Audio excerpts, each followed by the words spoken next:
waaw sama gars yi kontaan nañ ci yéen xeex bi am na solo trop mais nag kër autorité yi moo des autorité yi waaw ñi ànd ak Macky Sall seen kër yi ak seen njaboot yi moo des Macky nañu abal fii ak ñetti fan bëgg nañ mu toog dootul ñëw na Marème Faye dem ak xale yi nañu génn ñun ñëpp génn leen gars yi génn leen nangu nañ police bi génn leen nangu nañ police bi fi mu toll nii.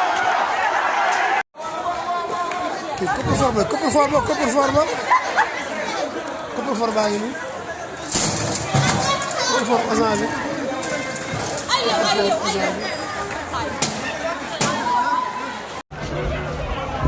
Colobane waaw gars yi station bi lan taal nii mooy loolu en direct Colobane gars yi station bi lan taal nii gisoo ñu ngi jël affaire yi waaw mooy loolu noonu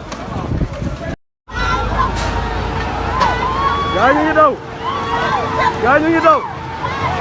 tey dañuy rey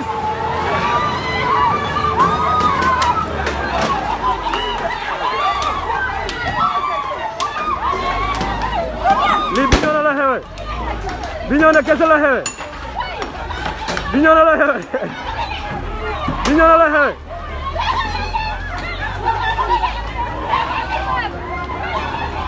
Quand même, la démocratie est en train d'être bafouée dans notre pays.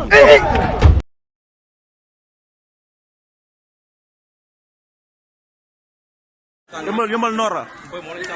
gars dañoo mujjee mer parce que dañu fay rey benn boy am bal mu ngi nii